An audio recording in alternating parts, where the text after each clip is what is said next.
Mr. Bridges, I have a question. What is your question? Student McStudent Kid, I was wondering, what does it mean to be a professional middle-level educator? What did you see in the field, as far as professionalism from your teacher, or others? I'm glad you asked. It should go without saying, to teach at the middle level, teachers need to have a strong understanding of the age group, and the development they go through. Understanding developmental patterns has been part of each learning module and journal to some degree, but it goes to show just how essential it is to use the information effectively. After all, the middle school system is still relatively new in educatio, so there's still a growing body of research. Gathering data has proven, so far, to be a useful tool for teachers. Specifically, one of Edpuzzles for Module 6 talked about how health and development psychology has been a major part of gathering information about adolescence. The more educators understand the inner workings of our students, the better we're able to adhere to their respective needs. For example, when I was doing field placement at Phoenix Middle School, because again this is the future,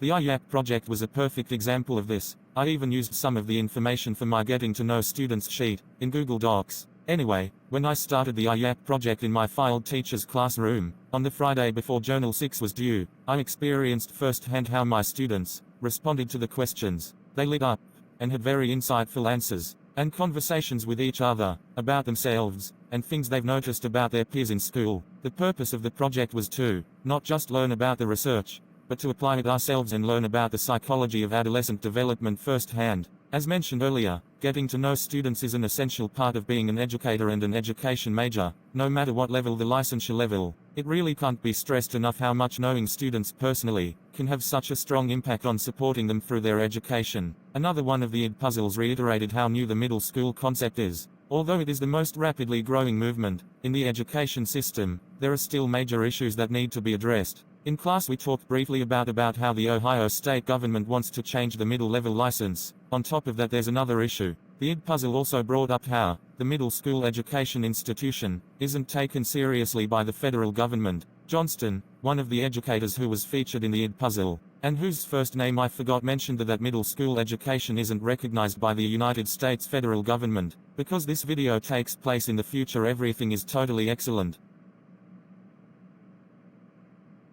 In all seriousness though, this unfortunate reality brings me to my next point. Because of this fact, as classroom leaders we need to evaluate our role in the school system, and gather the necessary information, to teach ourselves how to teach students properly. The Edpuzzle brings that up. From personal experiences growing up, from childhood to my current age, I believe we as humans are always learning. I don't remember exactly who, but someone once told me, that a person becomes old mentally when they stop accepting change. Whenever I learn about new things happening in society, I put in my best effort to understand it. I bring that up because the reading for class mentions the diverse ways in which teachers are still learning. The Association for Middle-Level Education suggests that there are stages to high-quality professional development. To put it simply, we learn from circumstances. For example, adults experience independence when we live on our own. Then further down the line they might learn about parenting as they experience it. In this case we're learning as educators. I remember several instances where professors have mentioned the difference between learning information in class and applying it in the field. In previous field placements, I had something I've been working to improve, is the ability to incorporate class information in the field, without forcing it in too much. In other words, I was learning how to be a better teacher. The reading brought up how a teacher's learning can impact their students' development positively, in the long run. In the present, which is my future plan in real life, I take time to make sure I'm helping my students as best as possible. This goes beyond explaining class assignments, or answering questions regarding homework.